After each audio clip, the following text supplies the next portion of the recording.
ওম নমো শিবায়। ওম নমঃ শিবায়। নমস্কার বন্ধুরা, আজকে আমরা মহাদেবকে নিয়ে আলোচনা করব। আজকে আমরা শিবকে নিয়ে আলোচনা করব, শিব তত্ত্বকে নিয়ে আলোচনা করব। আমার সঙ্গে আছে সঞ্জিত। সঞ্জিতের পরিচয় করিয়ে দিই। সঞ্জিত একজন বিজ্ঞানের শিক্ষক। বর্তমান সমাজ এমনই যে মানুষের মনে একটি ধারণা আছে যে বিজ্ঞান মানেই যেন আধ্যাত্মিকতার বিরোধী হবে, কিন্তু সঞ্জিত তা নয়। সঞ্জিত, কয়েকদিন আগে তো তুমি কেদারনাথ থেকে ঘুরে এলে। কিছুদিন আগেই সেপ্টেম্বরের মোটামুটি 10 তারিখে আমি এখান থেকে যাত্রা শুরু করেছিলাম। কেদারনাথ, ঋষিকেশ, হরিদ্বার কমপ্লিট করে তারপরে এসেছি। তুমি দারুণ ঘুরে এসছো, তোমার ছবিগুলো আমি দেখেছি। আমার যাওয়ার এখনো সৌভাগ্য হয়নি। সবই বাবা মহাদেবের কৃপা ছাড়া সম্ভব ছিল না। আর কখনোই ভাবতে পারিনি যে এই দুর্গম রাস্তাটা পায়ে হেঁটে কমপ্লিট করব এবং পায়ে হেঁটে রিটার্ন করব। যাই হোক, সবই তার ইচ্ছা এবং আশা করা যাচ্ছে যে আগামীতেও তার যদি সেই কৃপা দৃষ্টি আমার উপর থাকে, আগামীতে হয়তো আরো বিভিন্ন জায়গাতে যাওয়ার চেষ্টা করব। তুমি তো ওই কেদারনাথে ওই ভীমশিলা তো দেখেছো? হ্যাঁ, ভীমশিলাতে গিয়েছি। ভীমশিলা ওই যে পেছনে মন্দিরের পিছনে আমি ছবি দেখেছি। মানে আমি সবচেয়ে আশ্চর্য হয়ে ভাবি যে ভগবানকে কথা বলে যে ভগবানকে আমাদের চর্মচক্ষে দেখতে পাই না। একটা এই মানে আশ্চর্যজনক যে মন্দিরটার স্ট্রাকচারটা যতটুকু পিছনে মানে লেন্থটা যতটুকু, ঠিক ভীমশিলাটা ওই পজিশনে ওইভাবেই রয়েছে। দেখো কত কিলোমিটার এসেছে, একদম কত কিলোমিটার, এবং ওই অত বড় শিলা মনে হচ্ছে যে কেউ কোনো ক্রেন দিয়ে ওটাকে রেখে দিয়েছে এরকম লাগছে। এবং শিলাটার মানে শেপটা অনেকটা ঠিক আমরা যেরকম বাড়িতে বালিশ বা কোল বালিশ ব্যবহার করি একদম সেম ভাবে। এর কোনো জাগতিক ব্যাখ্যা তুমি দিতে পারবে? এটা মানে পসিবলই না, কোনোদিন সম্ভব নয়। মানে আমরা যে অনেকেই বলি না যে ভগবান আছে, আমরা তো চোখে দেখতে পাই না। আসলে ভগবানকে একটা কথা আছে যে দৃষ্টিকে আমরা কি সৃষ্টি বলে মনে করি, কিন্তু দৃষ্টির বাইরেও যে সৃষ্টি আছে, সেই যে অনুভবের সত্যি, এই অনুভবের সত্যি আমরা বুঝতে পারি না। না হলে দেখো কত দূর ওপর থেকে সেই শিলাটি এসেছে, সেই শিলাটি যদি ওই মন্দিরে ধাক্কা লাগতো মন্দির ধ্বংস হয়ে যেত। একদম একদম কত প্রাচীন মন্দির, সেই মন্দিরটি রক্ষা পেয়ে গেল, চারপাশটা কিন্তু ধ্বংস হয়ে চলে গেল। চারপাশটা ঠিক। এটা ভগবানের কৃপা ছাড়া, ভগবানের লীলা ছাড়া আর অন্য কিছু বলা সম্ভব? অন্য কোনো কিছু সম্ভব না একদম। তবে তোমার একটা ইচ্ছা আছে কৈলাস যাওয়ার। আমার এটা খুব ইচ্ছা আছে। বর্তমানে দিল্লির একটা টিম, ওরা রিসেন্ট এরকম একটা অর্গানাইজেশন করেছে যে চার্টার যে বিমানগুলো আছে, প্লেনগুলো, সেইগুলোতে কৈলাসে মানে পুরো নেপালের মধ্যে থেকেই কৈলাসকে দর্শন করা যাচ্ছে বিমানের মধ্যে থেকে। কিন্তু ওটা নামাবে না, জাস্ট দূর থেকে যে বিমানের জানালা দিয়ে আমি কৈলাসকে দর্শন করছি। ওটা হলো আইন বাঁচি, মানে ভিসা পাসপোর্ট করতে হবে না। এখানে কোনো ভিসা পাসপোর্ট লাগছে না। পার পার্সন 50,000 টাকা। ওরা হচ্ছে নেপালে ওখানে কিছু পুজো অর্চনা করার পরে তারপর ওখানে নিয়ে যাবে। এবং আরো একটা জিনিস লক্ষ্য করো, কৈলাসের থেকেও কিন্তু মাউন্ট এভারেস্ট অনেক উঁচু, অনেক উঁচু। সে মাউন্ট এভারেস্ট মানুষ অভিযান করেছে, অনেক মানুষ গেছে, তেনজিং নরগে, এডমন্ড হিলারির পর অসংখ্য মানুষ গেছে, অসংখ্য ভারতীয়, অসংখ্য ইউরোপিয়ান, বিশ্বের সমস্ত দেশের মানুষ কিন্তু এভারেস্টের উপরে উঠেছে, কাঞ্চনজঙ্ঘায় উঠেছে, গডউইনে অস্টিনে উঠেছে। কিন্তু লক্ষ্য করে দেখো এখনো পর্যন্ত কেউ কিন্তু কৈলাসের উপর উঠতে পারেনি। একদম কৈলাসের উপরে কেউ উঠতে পারেনি। এমনকি আমি শুনেছি যে কৈলাসের উপর দিয়ে এয়ার রুটও কিন্তু নেই, এয়ার রুটও নেই। এবং ওইখানে মানে এটা একটি প্রবাদ আছে যে কোনো একজন বৌদ্ধ সন্ন্যাসী, সে কয়েক শতক পূর্বে, এটা আমিও অনলাইন মারফতে জেনেছি যে তিনি এরকম একবার উঠেছিলেন বা যাই হোক, তারপরে সেটা সঠিক তথ্য কিন্তু নেই এবং তার কোনো অস্তিত্ব পরবর্তীকালে পাওয়া যায়নি।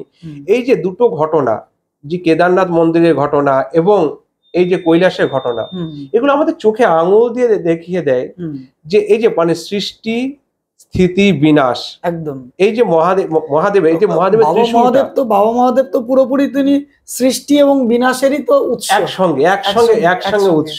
একই সঙ্গে তিনি রুদ্র রূপে আছেন, আবার একই সঙ্গে। এবং আজকে মহাশিবরাত্রিতে আমরা যেটা জানি যে আজকের দিনেই শিব এবং পার্বতীর বিয়ে হয়েছে, সৃষ্টিতত্ত্ব। এই যে সৃষ্টিতত্ত্ব নিয়ে সত্যি কথা বলতে এমন মানুষের অর্বাচীনমূলক কিছু প্রশ্ন আসে না, যে কেউ কমেন্টে লেখেন যে এ কেমন সনাতন ধর্ম যেখানে লিঙ্গ পূজা করা হয়? হ্যাঁ, আশা করি তোমার চোখে পড়েছে একদম, যে লিঙ্গ পুজো করা হয়।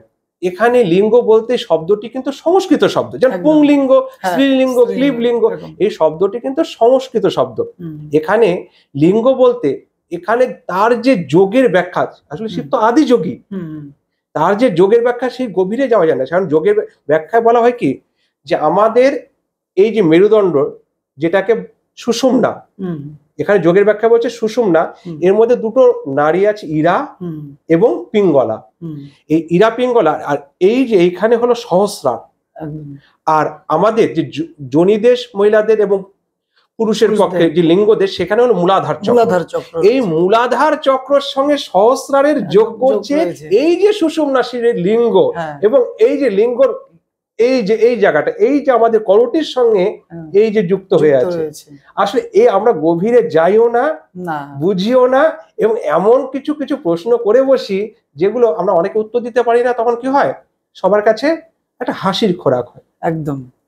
আরো সবচেয়ে বড় জিনিস কি, যে আজকের যে পবিত্র দিন, শিব কিন্তু জানো, তুমি লক্ষ্য করে দেখো, দেখবে সমাজের সবচেয়ে দেখবে ডাউন টোডেন যে পিপুল, হুম, তুমি শিবকে লক্ষ্য করেছো কিনা, সবচেয়ে সমাজের দরিদ্র শ্রেণী। আজকে তুমি রাস্তায় দেখো, হ্যাঁ, মিছিলের পর মিছিল, পায়ে একদম। ফোসকা পড়ে গিয়েছে, প্রচুর প্রচুর পায়ে ফোসকা পড়ে গিয়েছে, কিসের টানে তারা ছুটে চলেছেন। শিব মানে এমনই একজন মানে দেবতা, তাকে দেবাদিদেব এই কারণেই বলা হচ্ছে, মানে সে সবার ক্ষেত্রে আরাধ্য, এবং তিনি মহান দেব, তিনি একদম। মহান। কারণ সমুদ্র মন্থনের সময় লক্ষ্য করে দেখো, যে যখন অমৃত উঠেছে তখন দেবতাদের মধ্যে, অসুরদের মধ্যে ভাগ হচ্ছে, একদম, ঐরাবত উঠেছে তখন ভাগ হচ্ছে, উচ্চশ্রব উঠছে তখন ভাগ হচ্ছে। কিন্তু যেই মানে গরল উঠলো, হ্যাঁ, তখন না দেবতা না অসুর, তখন কিন্তু কেউ নিতে চায় না। তখন শিবই একমাত্র শিব তখন তার কণ্ঠে ধারণ করে নীলকণ্ঠ। মানে শিব হলো আমাদের মধ্যে যে স্যাক্রিফাইস, এই যে পরে সেবা, এই সেবা গুণটাই কিন্তু শিবত্ব। মানে এই মানে সেখানে বলে না, জহম ব্রহ্মস্মি শিবোহম শিবোহম, মানে শিব হয়ে ওঠা একটা জীবনের লক্ষ্য। এবং আরো একটা জিনিস দেখছিলাম, যে শিবকে বলা হয় আশুতোষ। আশুতোষ মানে জিনিস অল্পই সন্তুষ্ট। দেখো তুমি লক্ষ্য করে, জাস্ট একটা বেলপাতা লাগছে, বেলপাতা, একটা ধুতরা ফুল লাগছে, এই তো সামান্য কিছু জিনিস, আর হয়তো একটু দুধ বা একটু গঙ্গা জল, আকন্দর মালা। এবং এই ধুতরা ফুল, আকন্দ ফুল, তুমি তো ফুলের বাগান করেছো, কোনোদিন এই বাগানে লাগিয়েছো? কোনোদিন কেউ লাগায় না, কেউ লাগায় না কারো বাগানে। রাস্তার ধারে এমনি এমনি হচ্ছে, এমনি এমনি রাস্তার ধারে এই জিনিসগুলো হয়ে যায়। আর শিবের ক্ষেত্রে আরো একটা জিনিস লক্ষ্য করে দেখো, অন্যান্য ঠাকুর দেবতা দেখবে সোনার গয়নায় সাজা, একদম জরির কাপড় পরা, ইয়েতে, শিব সেখানে কি একটা ছাল পরা, আর গলায় একটা রুদ্রাক্ষের মালা, মালায় মানে একদম জটা জুটো ধারী। মানে ওইখানে তো প্রথমে বলা হচ্ছে, পশুনাম পতিম পাপ নাশম পরেশম গজেন্দ্রস্য কৃত্রিম বসানম বর্ণম জটা জুটো মধ্যে। তবে এই রুদ্রাক্ষের কিন্তু, আমি যেরকম রুদ্রাক্ষ পরে আছি, এই যে রুদ্রাক্ষ আছে আমার গলাতে, রুদ্রাক্ষের কিন্তু অনেক মাহাত্ম্য রয়েছে। রুদ্রাক্ষ আমি দেখেছি অনেকে অনেক রকম বলে যে রুদ্রাক্ষ ছেলেদের পরা যাবে বা মেয়েদের পরা যাবে না, এরকম লিঙ্গভেদ আছে, কিন্তু এরকম কোনো কিছু কিন্তু কোথাও কোনো পৌরাণিক তথ্য এরকম কিন্তু কেউ দিতে পারবে না, যে ক্লিয়ারিটি দিতে পারবে না যে রুদ্রাক্ষ শুধুমাত্র ছেলেরাই পরবে। আমি সবচেয়ে বড় বলি, রুদ্রাক্ষের অনেক রকমের গুণ আছে। ভারতবর্ষে নারীদের মধ্যে যাকে সিংহীর সঙ্গে তুলনা করেছে ইন্দিরা গান্ধী, লক্ষ্য করেছো ইন্দিরা গান্ধী যে গুলি খেয়ে যখন মারা গেলেন, তার বুকের উপর একটাই মালা ছিল, রুদ্রাক্ষের মালা, রুদ্রাক্ষের মালা। ওর একমাত্র, তিনি কোনো গয়না পরতেন না, কিন্তু তার গলায় একটাই মাত্র রুদ্রাক্ষ ছিল। রুদ্রাক্ষ আমাদের কি, মানে রুদ্র মানে শিবের, মানে অক্ষ মানে চোখ, চোখ থেকে মানে তার চোখের থেকে যে জল জলে পড়ছে। এই রুদ্রাক্ষ আমাদের মধ্যে যে এমন একটা আত্মশ্রদ্ধা সৃষ্টি করে, আমাদের মধ্যে শিবকল্প, মানে যে শিবকল্প মানে কি স্যাক্রিফাইস, যে জগতে শুধুমাত্র আমি ভোগ করতে আসিনি, একদম জগতের হিত না হলে আমার হিত হবে না, আত্মার মোক্ষার্থাং জগৎ হিতায়চ, যে জগতের হিত হলেই আমার মঙ্গল হওয়া সম্ভব। তাছাড়া কখনো দেখবে রুদ্রাক্ষ তার একটা প্রতীক, একদম বাস্তব কথা। আর আরো একটা জিনিস লক্ষ্য করো, তুমি দেখবে কিছু হাসির এমন ব্যাপার আসে না, আমাদের মধ্যে তো মূল 5টা ভাগ সনাতন ধর্মের, শৈব, শাক্ত, বৈষ্ণব, সৌর, গাণপত্য, এই 5টা ভাগ। এবং দেখবে অনেক প্রচুর ধর্ম আচরণ করেন, কিন্তু তাদের মধ্যে একটা বিরোধ দেখবে সবসময়, শিব বড় না বিষ্ণু বড়, বিষ্ণু এরকম একটা কথা। মানে এমন হাস্যকর কিছু কিছু ব্যাপার আছে। আমি কিছুদিন আগে ইউটিউবেই এক মহারাজের দেখছিলাম, তুমি হয়তো তাকে দেখেছো, উনি রাধারানী কিছু একটা করে বৃন্দাবনের।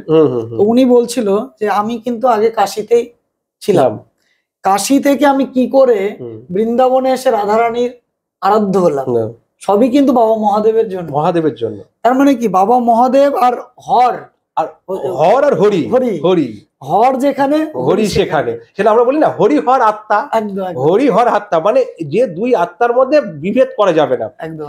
মানে একটা সুন্দর শিব মহিম স্তোত্রে আছে, মমৈব হৃদয়ে বিষ্ণু, মমৈব হৃদয়ে বিষ্ণু, মানে আমার হৃদয়, শিব বলছেন, মহাদেব বলছেন যে আমার হৃদয়ের মধ্যে বিষ্ণু, বিষ্ণুশ্চ হৃদয়ে হরিয়ম, বিষ্ণুর হৃদয়ে কে মহাদেব, বুঝে? সেই জন্য দুইজনকে কোনোভাবেই বিচ্ছেদ করা সম্ভব না, মানে এরা একে অপরের পরিপূরক। সেই জন্য দেখো তুমি রাম অবতারে, শ্রী বিষ্ণুর অবতার রাম, রামকে লক্ষ্য করে দেখো, তিনি কিন্তু সিদ্ধি এই নম শিবায় মানে শিবের পূজা তিনি করছেন। আরো একটা বৈশিষ্ট্য লক্ষ্য করে দেখবে যে আমরা রামায়ণে রাবণ কিন্তু ভিলেন চরিত্র না, সে কিন্তু শিবের আরাধ্য, শিবকে তিনি কৈলাস থেকে তিনি এই যে দেওঘরে তিনি কিন্তু শিবকে নিয়ে এসেছিলেন। এবং রাবণের যে রাবণ যে শিব তাণ্ডব স্তোত্রম লিখছেন, জটাটবি গলজ্জলা প্রবাহ পাবিতস্থলে গলেহ লম্ব লম্বিতম ভুজঙ্গ তুঙ্গ মালিকম, মানে এত সুন্দর তিনি শিব স্তোত্রম লিখছেন এবং শিবের কে তিনি জীবনে আরাধ্য করে নিয়েছেন। কিন্তু এখানে আরেকটি বিষয় লক্ষ্য করার মতো, যে শিব তাহলে মনে করলেন শিব তার ভক্তকে মানে রক্ষা করলেন না কেন? কারণ তিনি নিজের স্ত্রী মন্দারদরি থাকা সত্ত্বেও তিনি রামের স্ত্রী সীতার প্রতি যখন, সীতা তো স্বয়ং লক্ষ্মী, অবশ্যই স্বয়ং লক্ষ্মী, যখন তিনি তাকে বন্দি করে নিয়ে আসছেন, এবার রাবণ কিন্তু ব্রাহ্মণ, একদম রাবণ কিন্তু ব্রাহ্মণ হওয়া সত্ত্বেও এইরকম অপকর্মের জন্য শিব কিন্তু তাকে রক্ষা করছেন না। এখনো বর্তমানে এরকম ঘটনাগুলো ঘটে, যে আমরা দেখি যে যখনই কেউ নিজের আত্মীয় স্বজন ছাড়া অন্যের প্রতি একটা খারাপ চিন্তা ভাবনা কিছু এরকম করে, সেক্ষেত্রে তার যেরকম কঠোর শাস্তি, সেটাও তখনও সেই ঘটনা হয়েছে। এখনো দেখবে আমাদের কথায় প্রচলিত আছে যে দাম্পত্য জীবনে এক নারী ব্রহ্মচারী বহু নারী ব্যভিচারী, বলাই হয় যে ভারতীয় সংস্কৃতি তাই। এবং তুমি লক্ষ্য করে দেখো, রামের পিতা কিন্তু 3টে বিয়ে করেছিলেন, রামের পিতা কৌশল্যা, কৈকেয়ী, সুমিত্রা, রামের 3টা মা, কিন্তু রাম কিন্তু একটি বিয়ে করেছিলেন। এই জন্য বলে না মর্যাদা পুরুষোত্তম ভগবান শ্রীরামচন্দ্র, মর্যাদা পুরুষোত্তম, তিনি যারা মর্যাদার, কারণ তিনি ওখানে বলছেন যে আমি আমার পিতাকে দেখেছি যখন মা কৈকেয়ীকে বিবাহ করে নিয়ে আসলেন, তখন মা কৌশল্যার যে অশ্রুবাড়ি বিসর্জন হতে আমি দেখেছি। আবার যখন সুমিত্রাকে যখন তিনি বিবাহ করে আনলেন, আমি মা কৌশল্যা, মা কৈকেয়ীর অশ্রু আমি তখন ঝরতে দেখেছি। কারণ এই জন্য তিনি কি করছেন, এবং লক্ষ্য করো তিনি যেহেতু একটি বিয়ে করলেন, তার ভাই লক্ষণ, ভরত, শত্রুঘ্ন এরাও কিন্তু দাদা দৃষ্টান্ত অনুযায়ী একটি বিয়ে করলেন, একটি করেই বিয়ে করেছেন। এবার অনেকেই বলে থাকেন তবে তো শিব বহু বিয়ে করেছেন, কারণ একজন দেখতে পাচ্ছি সতী, আবার দুর্গা, আবার কালী, আবার পার্বতী।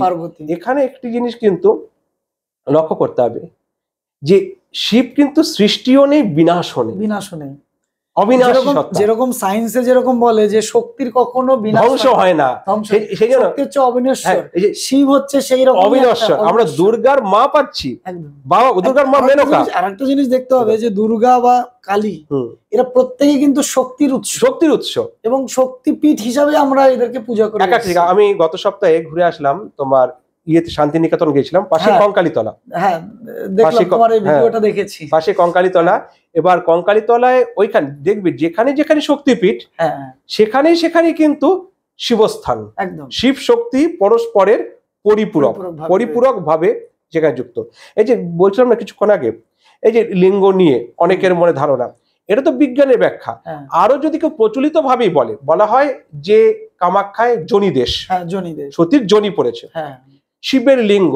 আরে বাবা, এটা তো বেসিক, যে আমাদের যে সৃষ্টি, আমি যে সৃষ্টি, আমার সৃষ্টিটা কোথায়? হুম, আমার সৃষ্টিটা কোথায়? একটা তো সেখানে উম্ব, হ্যাঁ একটা তো উম্বের মধ্যে অবশ্যই, একটা, এবার আমি সেটাকে যদি শ্রদ্ধা না করতে পারি, আমি জগতের কাকে শ্রদ্ধা করতে পারবো? অবশ্যই, আমি যদি সেটাকে, আমি বাস্তবটাকে বাস্তব করে, কারণ পৃথিবীতে লক্ষ্য করে দেখো, আর আমি একবার একটা ভিডিওতে বলেছিলাম, অনেকে সমালোচনা করেছিল যে রিলিজিয়ন মানে ধর্ম নয়।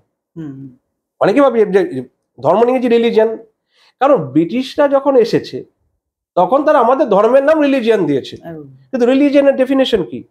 রিলিজিয়ন মানে আব্রাহামিক রিলিজিয়ন, যেখানে একজন উপাস্য থাকবে, হুম, একজন উপাস্য, তার সঙ্গে কি থাকবে? একজন সে ধর্মের মানে পায়োনিয়ার যাকে বলছি। থাকবে, ইসলাম ধর্ম বলতে হযরত মুহাম্মদ, তার আগে বা নবী আছে, আগেও কিছু নবী, এবং শেষ নবী বলতে হযরত মুহাম্মদ। হুম, খ্রিস্টান ধর্ম বলতে যীশু খ্রিস্ট, বৌদ্ধ ধর্ম বলতে তথাগত বুদ্ধ। একদম। কিন্তু তুমি সনাতন ধর্মে কাউকে পায়োনিয়ার বলো তো? তুমি কাউকে বলো? না, কেউ নেই। কারণ তবে বলে কি, ধর্মটা আসলে কেমন করে? আমি আজকে বলতে পারবো যে বিজ্ঞানের পায়োনিয়ার কে? সেরকম ভাবে তো বলে। সেই মানুষটি যে প্রথম ওই আগুন জ্বালিয়েছিল, তার তো লিপিবদ্ধ, তার তো লিপিবদ্ধ নেই, সে ও আগুন জ্বালিয়েছে, আরো 10 জন আগুন জ্বালিয়েছে। আমি তো বিজ্ঞানকে আমি নিশ্চয়ই কেউ পায়োনিয়ার বলতে পারি না। না না না, তার মধ্যে আমি আইনস্টাইনকে বলতে পারি, নিউটনকে বলতে বিভিন্ন পারি, তত্ত্ব অনুসারে এক একজন তাদের প্রত্যেকের মানে প্যারালাল ভাবে যদি দেখা যায় যে তাদের প্রত্যেকের সৃষ্টি, তাদের আবিষ্কার প্রত্যেকের সেপারেট সেপারেট, সেপারেট। সেক্ষেত্রে আমরা কিন্তু কাউকে পার্টিকুলার বলতে পারি না এই হচ্ছে বিজ্ঞানের কি সৃষ্টিকর্তা, না না না না, এরকম ভাবে কিন্তু বলা এক একজন উদ্গাতা বলতে পারি। সেরকম আমাদের সনাতন ধর্মেও বেদান্তে এখানে অসংখ্য উদ্বাদক, কট আছে, কেন উপনিষদ, এরকম অসংখ্য উপনিষদ আছে। আর একটা জিনিস খারাপ লাগে, শিবকে নিয়ে কিছু মানুষ যেটা বলে যে শিব হচ্ছে গাঁজা খায়, এই জিনিসটা কিন্তু বলে, শ্মশানে পড়ে থাকে, ওই মানে বিভিন্ন সব ওই আরো আরো কিছু কিছু দেখা যায় যে যারা হচ্ছে মানে নাগা সাধুদের মধ্যে, নাগা সাধু, তারা হচ্ছে তাদের মধ্যে কিছু কিছু আছে যারা ওই মৃত মানুষদের সঙ্গে হয়তো শারীরিক সম্পর্ক মানে লিপ্ত করছে, এবং মৃত মানুষের মাংস পর্যন্ত খাচ্ছে। খাচ্ছে। এর এটা এইগুলো থেকে শিবকে তারা মানে আসলে তারা কি করেছে? শিবের ডেফিনিশনটা যদি তারা না ঠিক মতন জানে, কিন্তু ভুল এভাবে আসলে শিবের মধ্যে সত্য, রজ, তম তিনটি সমভাবে প্রকাশ। একদম, তার মধ্যে তিনটি, কারণ তুমি লক্ষ্য করে দেখো, সেই শিব যখন তিনি সত্যের প্রকাশ কি, যখন কেউ হলাহল গ্রহণ করছে না তখন তিনি হলাহল গ্রহণ করছেন, সেই বিষকে তিনি কণ্ঠে ধারণ করছেন, তাই তিনি নীলকণ্ঠ। নীলকণ্ঠ। আবার লক্ষ্য করে দেখো, সেই শিবকেই তুমি দেখবে বাঘ ছাল পরিহিত, কখনো তোমার এই তোমার হস্তির ছাল পরিহিত, সামান্য জটা জুটো, তার গায়ে কোনো বিশাল গন্ধ নেই। কি আছে? মৃত মানুষের শরীর পোড়া যে ছাই, মানে কি আমাদের চোখে আঙুল দিয়ে দেখে দিচ্ছে তোমার অন্তিম পরিণতিটা দেখো, কালকে দেখো, মহাকালকে তুমি দেখো, তুমি এই হবে, এর থেকে তোমার মুক্তি নেই। গীতায় বলছে জাতস্যাই ধ্রুব মৃত্যুম ধ্রুবম জন্ম মৃতস্যাচা, যা সৃষ্টি হয়েছে তা ধ্বংস হবে, আবার যা ধ্বংস হবে তার সৃষ্টি হবে। সেই জন্য শিবের মধ্যে দেখো সৃষ্টি, আবার একদিকে ধ্বংস, রোটেশন, সাইকেলিং তো এটা রোটেশন তো চলছেই আমাদের জীবনের সঙ্গেও। তাই আমরা যা কিছু পৃথিবী থেকে নিচ্ছি, তার ফলে তো আজকে একটা বডি তৈরি হচ্ছে, আমরা বড় হচ্ছি, আবার যেটা আমরা নিলাম আমাদের তো ইউটার্ন করতেই হবে, তো স্বাভাবিক। এই জিনিসটা তো আমাদের তো এই পুরাণ তত্ত্ব থেকেই তো এসছে। এই যে গাঁজার সিদ্ধির কথা বলছো, গাঁজার সিদ্ধি মানে সিদ্ধি আসলে যে উদ্দেশ্য মানুষ সেটা থেকে সরে গিয়েছে। সিদ্ধি কিন্তু একটা ভেষজ ঔষধ। কারণ লক্ষ্য করে দেখো, ধন্বন্তরী হাতে কি নিয়ে উঠছেন? ধন্বন্তরী মানে তিনি আয়ুর্বেদের জনক, আয়ুর্বেদের তিনি কিন্তু জনক। লক্ষ্য করে দেখো, এবার ওই সিদ্ধি কিন্তু প্রতিটি পুজোতেই ঘটে দিতে হয়, প্রতিটি পুজোতে। এবার ব্যাপারটা হয়েছে কোথায়, সেটা সামান্যতম হলে ঔষধ, আবার সেটা অধিক পরিমাণে হয়ে গেলে যে সেটা শরীরকে ধ্বংস করবে। আর শিবের ইসে অনেকে বলবেন তবে মদ্য দেওয়া হয় কেন? মদ্য কেন? বিদেশে দেখবে চরস, গাঁজা সবকিছু দেওয়া হয়। নরমাল ভাবে যদি আমরা জলকে যদি ইয়ে করি, একটা মানুষের সারাদিনে একটা জল খাওয়ার একটা পরিমাণ রয়েছে, এবার সেক্ষেত্রে সেই মানুষটা যদি মাত্রাতিরিক্ত খায়, গ্লাইকোসুরিয়া হয়ে যাবে, গ্লাইকোসুরিয়া হয়ে যাবে। এবার লক্ষ্য করে দেখো, এবার সেইটাকে ওষুধ হিসাবে, মানে এটা একটা আয়ুর্বেদের রূপক হিসাবে বোঝানো হয়েছে। আর শিবকে তুমি মদ্য দান করো, তুমি হ্যাঁ। গাঁজা দান করো, মানে মহাকালকে তুমি দিয়ে দাও, সবকিছু দিয়ে দাও, আর ওটার উপর রেখো না তোমার তুমি তোমার খারাপ খারাপ জিনিস যা আছে শিবকে দাও। আর কোনো দেবতা নেবেন না, একদম আর কেউ নেবেন না, একমাত্র শিব নেবেন। সেই জন্য দেখবে সমাজের এই যে আজকে রাস্তায় মনে করো বিভিন্ন জায়গাতে, তোমার দেওঘর থেকে আরম্ভ করে বিভিন্ন জায়গায় রাস্তায় অসংখ্য নরনারী হেঁটে চলেছে, পায়ের তলায় তাদের ফোসকা পড়ে গিয়েছে। অনেকেই উন্নাসিকরা বলবে মূর্খ মানুষ, শিক্ষা তাদের একবার ভেবে দেখাক ইহ জীবনে কি নিয়ে এসেছো, আর শ্মশানে যখন যাবে তুমি কি নিয়ে যাবে, সবই পড়ে থাকবে, সব তোমার পড়ে থাকবে। এই জিনিসটা দেখা যায়। আমি যখন প্রথম কাশী বিশ্বনাথ মন্দির দর্শন করতে গেছিলাম, তো তখন দেখলাম যে পাশেই মণিকর্ণিকা ঘাট, একের পর এক চিতা জ্বলছে, একের পর এক, মানে ওখানে থামাথামির কোনো ইয়ে নেই। তো এখান থেকে দেখা যাচ্ছে যে আমরা আজকে এই যে বিভিন্ন রকমের অর্থ সম্পত্তি যা কিছু করছি, সবকিছু কিন্তু আমাদের রেখে চলে যাবে। শুধুমাত্র এই যে অনেকেই বলেন যে শিবের মহামৃত্যুঞ্জয় মন্ত্র জপ করলে মানুষকে অমর হয়ে যায়, তাহলে তো ডাক্তারের প্রয়োজন নেই, হসপিটালের প্রয়োজন নেই, তাহলে তো মহামৃত্যুঞ্জয় মন্ত্র জপ করলে আমরা মৃত্যুঞ্জয় উঠবে। সব থেকে ভালো লাগে কি যে সঠিক জানে না তাকে এটা নিয়ে ডিসকাস করার দরকার নেই। না, শ্রীমদ্ ভগবদ গীতা বলে দিয়েছে, যে সঠিক জানে, যার বিশ্বাস আছে, তার বিশ্বাসটাকে অন্যর উচিত না যে তার বিশ্বাসটাকে নষ্ট করা। কারণ আমি তোমাকে তার আগে একটা উদাহরণ দিই। আমার নিজের মা পুরোপুরি ভাবে স্পন্ডালাইটিস, কোমর এবং ঘাড়। মাকে আমি ব্যাঙ্গালোরে যখন দেখিয়েছিলাম, সেখানকার ডাক্তার বলেছিল যে উনার মানে এক মগ জলও উঠানো পারবে না, মানে বারণ। তারপরে উনি বলেছিল যে অপারেশন করতে হবে। মা মনের জোর এবং এক্সারসাইজ এগুলো চলেছে। মাকে যখন আমি প্রথমে বললাম যে মা আমরা এরকম কেদারনাথে যাব, চলো সবাই মিলেই যাই, মা বললো যে ঠিক আছে। মা কিন্তু না করলো না। মা যাওয়ার পূর্বে শুধু ভগবানকে হয়তো স্মরণ করেছে যে আমি যেন ঠিকভাবে যেতে পারি। ওই রকম একটা দুর্গম রাস্তা, আমরা সাধারণত নেটে ফেটে দেখি হয়তো 16 কিলোমিটার 17 কিলোমিটার, কিন্তু পুরোপুরি ওটা 22 থেকে 23 কিলোমিটার যাওয়া আসা, পায়ে হেঁটে গিয়েছে, পায়ে হেঁটে এসছে। সব থেকে ভালো লাগলো যে যখন আমরা মন্দিরের কাছে গেলাম, আমরা যে এতটা পথ হেঁটে এসছি, সেই ভোরবেলা থেকে শুরু করে সন্ধ্যা পর্যন্ত, আমাদের সমস্ত ক্লান্তি এক মুহূর্তের জন্য নেই, কোনো ক্লান্তি নেই। তার মানে কি, নিশ্চয়ই একটা পজিটিভ এনার্জি রয়েছে, আর শিবকে সেই এনার্জির সোর্স অফ এনার্জি বলা হচ্ছে। সোর্স অফ এনার্জি মানে কি, এখানে একটা ঘটনা আছে। একবার নিবেদিতা আর বিবেকানন্দ ওরকম হিমালয় পর্যটনে যাচ্ছেন।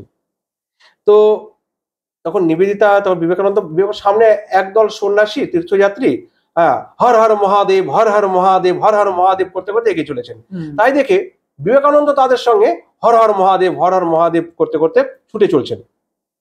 তখন নিবেদিতা আশ্চর্য হয়ে বলছেন যে স্বামীজি, আপনি ওদের সঙ্গে, আপনার তো এত বেদান্ত সম্পর্কে আপনার জ্ঞান, আপনি তো বলছেন ঈশ্বর অব্যয় অব্যক্ত, তো এই যে সামনে ছুটে যাচ্ছেন, এটা দেখে আমার অবাক লাগছে।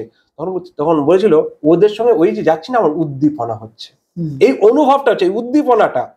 কারণ এই যে দেখবে এই রাস্তায় যখন সব হর হর মহাদেব, হর হর মহাদেব করতে করতে যাচ্ছে, জয় জয় শিব শম্ভু, ভোলে বাবা পার করেগা, দেখবে একটা উদ্দীপনার সঙ্গে স্রোতে ওই মানুষটিকেই তুমি অন্য সময় তুমি দাও, পারবে না, তুমি দেখবে পারবে না, ও পারবে না। কিন্তু এই যে সময় যাচ্ছে না, এখানে তার মধ্যে যে জীবনী শক্তিটা তার মধ্যে থেকে জেগে উঠছে।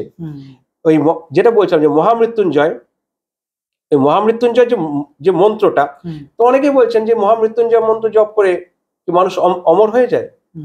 হ্যাঁ, অমর হয়ে যায়। কারণ রবীন্দ্রনাথের দেখবে একটা কবিতা ছিল মৃত্যুঞ্জয়। আমার তো রবীন্দ্রনাথের কবিতাগুলোকে মানে এত সুন্দর আধ্যাত্মিক মনে হয় যে এই গুলোকেই যেন সুন্দর বাংলা কবিতার আকারে। তো সেখানে বলা হচ্ছে ওম ত্রম্বকম যজামহে সুগন্ধিম পুষ্টিবর্ধনম উর্বারুকমেব বন্ধনাৎ মৃত্যু মোক্ষি অমামৃতাৎ। বলছে ওম ত্রম্বকম যজামহে, ত্রম্বক মানে শিবের 3টি চোখ, শিবের 3টি চোখ। এই চোখ দিয়ে আমাদের কি কামনার যে আগুনকে তিনি, মদনাসুরকে তিনি ভস্ম করছেন। ত্রম্বকম যজাময়, তার আমি যোজনা করছি, তাকে আমি পূজা করছি। কারণ কি? পুষ্টি বর্ধনম, তিনি সমস্ত কিছুর মধ্যে পুষ্টি বর্ধন করছেন। ওম ত্রম্বকম যজামহে সুগন্ধিম, তিনি সবকিছু যেমন সুগন্ধকে আমরা কি অনুভব করতে পারি, সুগন্ধের মতো তিনি সবকিছুর মধ্যে যেন ছড়িয়ে রয়েছেন। পুষ্টি বর্ধনম। উর্বা, কেন? উর্বারুকমেব বন্ধনাৎ, উর্বারক মানে চাল কুমড়ো।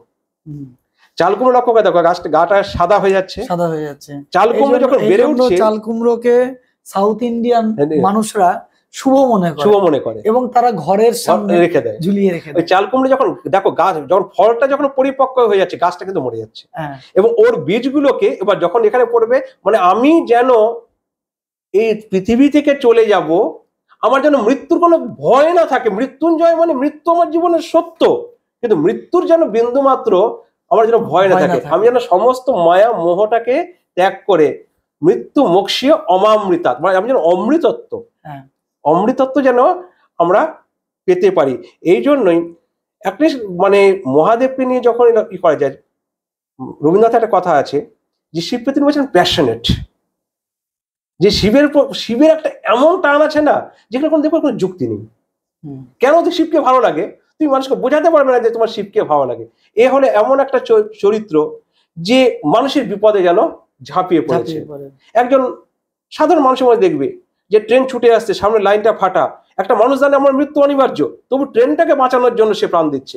এই যে তার মধ্যে শিবত্ব জেগে ওঠা, এই যে তার মধ্যে শিবত্ব, মানে এখানে এত অপূর্ব লাগে শিবের চরিত্রটা। এবং আমাদের দেখবে বৈদিক যে এগুলো, তো বৈদিকে তো আমরা প্রধান দেবতা হিসেবে ইন্দ্র, বরুণ পাচ্ছি, পরবর্তীকালে পাচ্ছি ব্রহ্মা, বিষ্ণু, মহেশ্বর।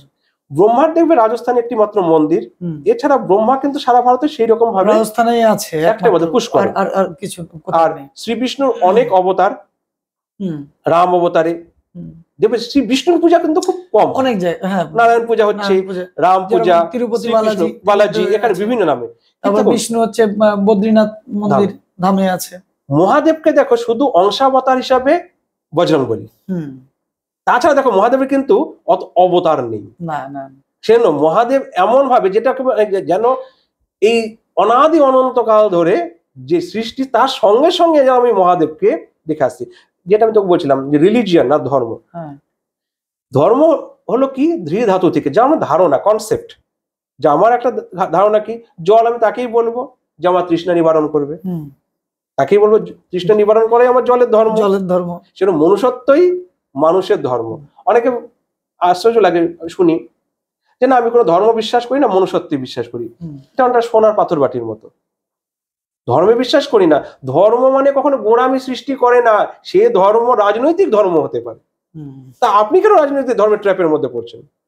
অবশ্যই আপনি কেন ট্র্যাপের মধ্যে পড়ছেন? বলছে সনাতন ধর্মে অনেক অসংখ্য কুসংস্কার। সে বিশ্বে এমন কোনো ধর্ম নেই যার মধ্যে কুসংস্কার নেই। তো তার কি দায় নয় সেই কুসংস্কার গুলোকে দূর করা? একটা বট গাছের দুটো ডাল পচে গিয়েছে, আমি কি গোটা গাছটাকে কেটে ফেলবো, না গাছটাকে দুটো ডালকে কেটে আমি গাছটাকে ভালো করবো? দুটো ডাল কেটেই। এবার কিছু মানুষ আছে না গাছটাকেই কেটে ফেলো, এ তাদের যুক্তি তো ঠিক নয়। আমি যেন বলি যে আমাদের সনাতন ধর্মটা অনেকটা গঙ্গা নদীর মতো। একদম গঙ্গা নদীর মতো কেন?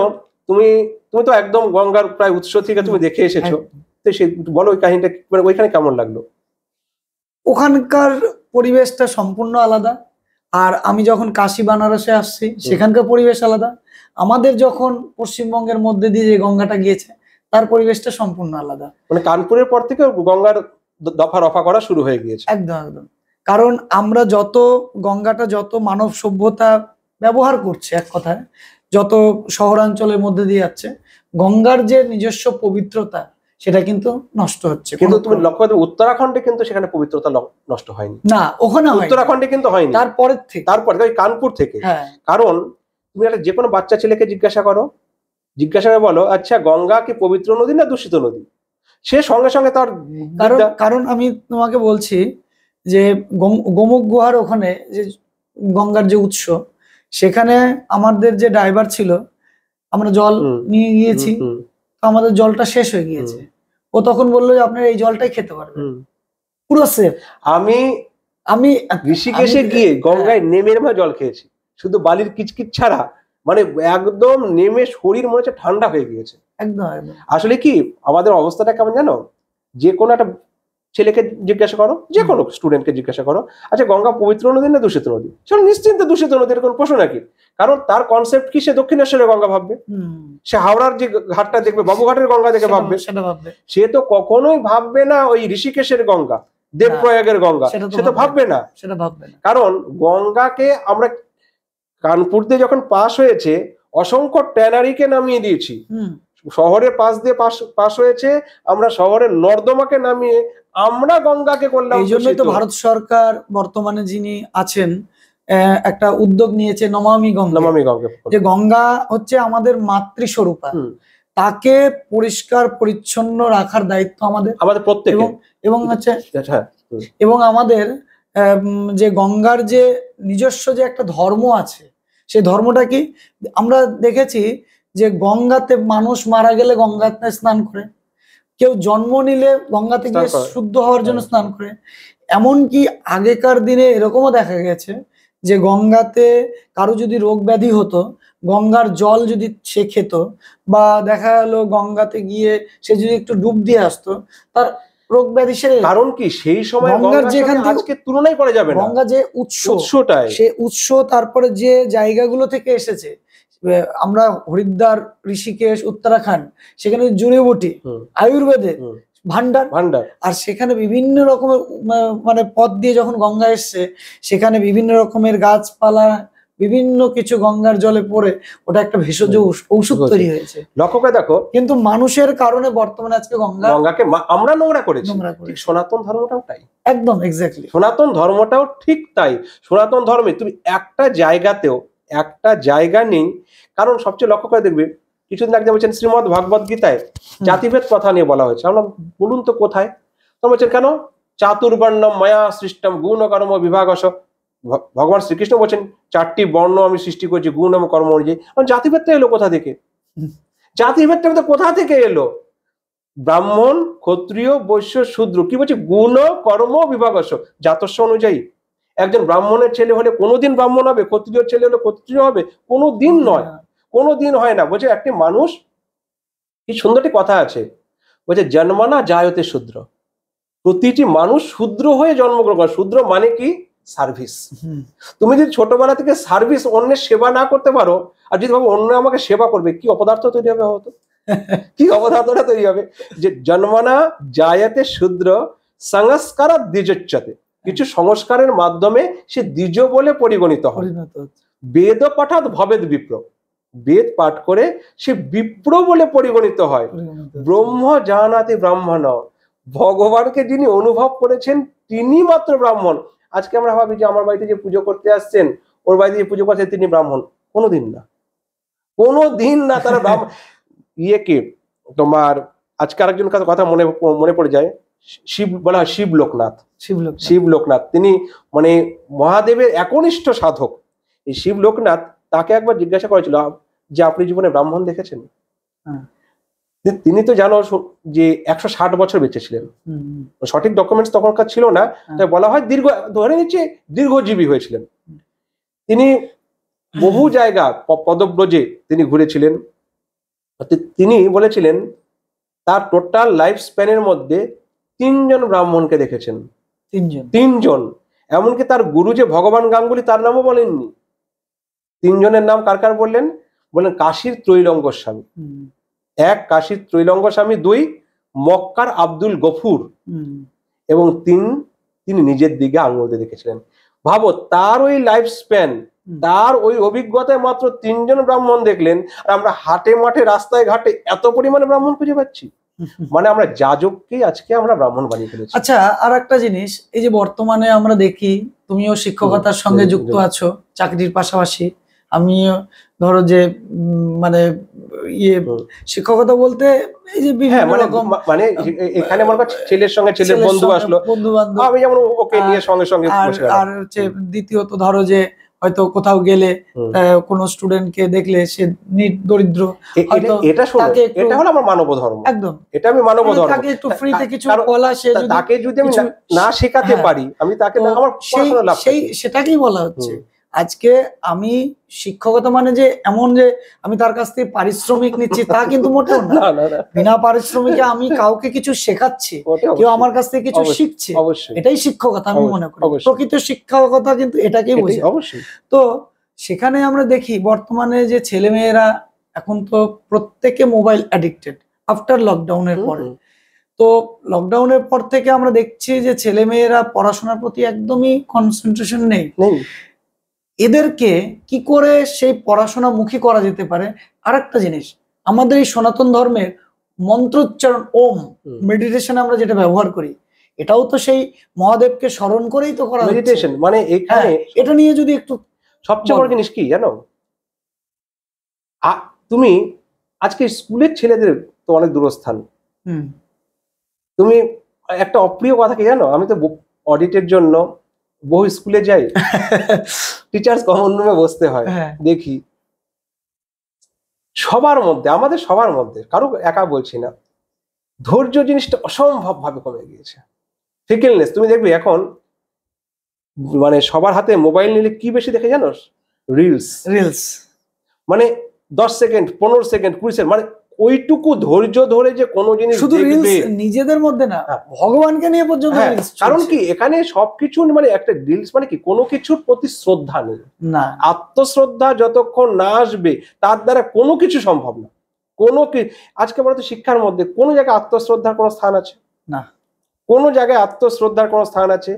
আগে মাস্টারমশাইরা কি করতেন, পড়া না করলে এত মার মেরেছে না, মানে আমি মাস্টারমশাই যে সুধেন্দু বাবুর আমরা কাছে, মাস্টারকে দেখলে মোটামুটি 50 মিটার দূর দিয়ে যেতাম, আমাদের এরকম একটা অবস্থা। মাস্টারমশাই ছিলেন সুধেন্দু বাবু, হুম। তিনি পড়া না পারলে এমন ভাবে ধরে মারতেন, এখনো আমি তার কাছে, তিনি চলে গিয়েছেন, আজকে মহাদেবের কাছে প্রার্থনা করি যেন তিনি তাকে স্থান দেন। অবশ্যই। তার কাছে যা আমি শিখেছি এখনো মনে হয় সেইগুলো আমার জীবনের সম্পদ, সেগুলো আমার আজকে যা হয়েছে তাদের আশীর্বাদে হয়েছি। হুম। তাদের মানে এইসব মানুষকে মানে যখন একা থাকি তখন ভাবি তাদের কথা। আজকে সবচেয়ে বড় জিনিস কি জানো, ওই যে শ্রদ্ধাবান কথায় আছে রামকৃষ্ণ না থাকলে বিবেকানন্দ হতো আসতো না, না, হতো না। সেরকম আমাদের শিক্ষা ভালো শিক্ষক হতে হবে শিক্ষক প্রথমে, না থাকলে ছাত্র কিন্তু কখনো হবে তৈরি না। হয় না। এই যে বলে না, শ্রদ্ধাবান লভতে জ্ঞানম তৎপর সংযতেন্দ্রিয়, হুম। যে শ্রদ্ধাবান হতে হবে এবং ইন্দ্রিয় সংযম। এই ইন্দ্রিয় সংযম, আমি এটা করব না, হুম। এটা করব। দেখবে সনাতন ধর্মে দুটো জিনিস তোমার প্রধান, প্রবৃত্তি আর নিবৃত্তি। প্রবৃত্তি মানে তুমি এটা দিকে এগিয়ে যাও, আর নিবৃত্তি মানে ডোন্ট, এটা করো না, এটা তুমি বন্ধ করো, এটা এখনই তুমি বন্ধ করো। আমরা কি করছি, প্রবৃত্তিও নেই, নিবৃত্তি নেই, ফ্লোটিং, জলে ভাসছে। খুব কম ছেলে মেয়ের মধ্যে জলে তারাই ভাসে যাদের নিজস্বতা বলে কিছু নিজস্বতা বলে কোনো মানে, আর এবং ওই নৌকায় কোনো মাঝি নেই যে তার হালটা ধরবে। আগে সেখানে কি ছিলে, সেখানে পরিবার, যেমন তুমি কচুরি পানাকে যদি দেখো জলের তার কোনো ইয়ে নেই, জল যেদিকে ভেসে যাবে ওকে ওইদিকে ওকে দেখবে তুমি মাছ সমুদ্রে গিয়ে সেই কচুরি পানা পচে নষ্ট হয়ে যাচ্ছে। কিন্তু সেই নদীর পাশে দেখো বট গাছকে, সেই নদীর পাশে দেখো বট গাছ, বরং আরো কি করছে, নদীর পাশের যে পাড়ের মাটিকে আটকে দিচ্ছে, বন্যা থেকে আটকে দিচ্ছে বিভিন্ন রকম ভাবে। সেই বট গাছে দেখো, ওই বট গাছ থেকে তার বীজ কিন্তু খুবই ছোট, খুবই ছোট। সেই ছোট জিনিস থেকে তার ভিতরে মহিরুহটা থাকে। সেই জন্য শিশুকাল থেকে যখন খুব ছোট থাকে, সেই ছোট থেকে তার মধ্যে শ্রদ্ধা, ভক্তি এবং ইন্দ্রিয় সংযম। ইন্দ্রিয় সংযম মানে কি, এখন ছেলেপেলেদের এটা খেতে হবে, সঙ্গে সঙ্গে আমরা ছেলেপেলে কিনছি, হ্যাঁ তোমার ওটা খেতে হবে বা তোমাকে ওটা খেতে হবে। আর ফেসবুকে এসে লোক দেখানো পায় না, একটা আইওয়াশ সোয়াপ, একটা এমন একটা জগৎ আমরা তৈরি করছি। বাচ্চাদের দেখবে, বাচ্চাদের নিয়ে তার বাবা মারা, আমি লক্ষ্য করেছি মোবাইলে একটি হিন্দি সিনেমার এই অ্যানিমাল বলে একটা সিনেমা এসেছিল, সেখানে একটি মদের গ্লাস মাথায় নিয়ে একটা নাচছে, আমি সিনেমাটা দেখিনি, এরকম একটা ছিল, একজন টিচার তার ছেলেকে মাথায় নিয়ে গ্লাস নিয়ে নাচছে। আমি যে এ কি পড়াবেন, নিজের বোধ আছে, এর বোধ আছে। এটা কিন্তু আমি একটা উদাহরণ দিচ্ছি, মানে এখানে টিচার বলতে আমি একজনকে রিপ্রেজেন্ট করছি, এটা গোটা আমাদের সমাজের ছবি। এটা আমাদের গোটা সমাজের ছবি। আজকে এমন এক সমাজে আমরা বসবাস করছি, শুধু লোক দেখানো পানা, বাস্তবের সঙ্গে আমরা মানে দূরদৃষ্টিটা আমাদের যেন আস্তে আস্তে হারিয়ে যাচ্ছে। হারিয়ে যাচ্ছে। এবং সবচেয়ে বড় জিনিসের কথা জানো, আমাদের মধ্যে আধ্যাত্মিকতার শিক্ষা নেই। হুম, আমরা আধ্যাত্মিকতা বলতে বুঝি কি, হুম, রিটায়ারমেন্টের পর তার যদি কোনো পলিটিক্যাল পার্টির প্রতি আগ্রহ না থাকে, চায়ের দোকানে আড্ডা মারার যদি আগ্রহ না থাকে, এই সামান্য কিছু মানুষ মন্দিরে যাবেন, তারা খোল করতাল নিয়ে বাজাবেন, এটা মানে আধ্যাত্মিকতা। শুনলে ভাবে এটা মানে এটা আধ্যাত্মিকতা। বাস্তব কথা। আরে আধ্যাত্মিকতা মানে সেটা নয়, গীতা পড়ে কেউ কোনোদিন সন্ন্যাসী হয়নি। না, গীতায় খালি কর্মবাদের জয়গান, তুই কর্মযোগ, কর্ম সন্ন্যাস যোগ, মানে গীতায় খালি বলছে যে কর্ম করো, কর্মের প্রভুটা হয়েও না, মালিকগিরি তুমি ছাড়ো। মানে তুমি যেরকম অর্জুনকে শ্রীকৃষ্ণ বলেছিল যে তুমি তোমার যে পদটা আছে করতে আছে সেই পদে থেকেও কিন্তু তুমি জনগণের সেবা করতে করতে পারবে। পারবে, কারণ ক্ষত্রিয় হুম, যুদ্ধ করাই তোমার কাজ। যুদ্ধ করা মানে হত্যা করা নয়। আজকে ভাবো, ভারতের হয়ে যে সৈনিক যুদ্ধ করতে যাচ্ছে, হ্যাঁ। যাকে সে মারছে, এর সঙ্গে তার কোনো শত্রুতা আছে? না না না, কোনো শত্রুতা কোনো আছে? শত্রুতা এর বাড়িতেও যেমন ছেলে মেয়ে বউ আছে, ওর বাড়িতেও ওরও সেরকম আছে। ছেলে মেয়ে বউ আছে, ওর সঙ্গে ব্যক্তিগত কোনো শত্রুতা নেই। এখানে কি জানে যে একে যদি আমি নিধন না করি আমার দেশ বিপন্ন হবে।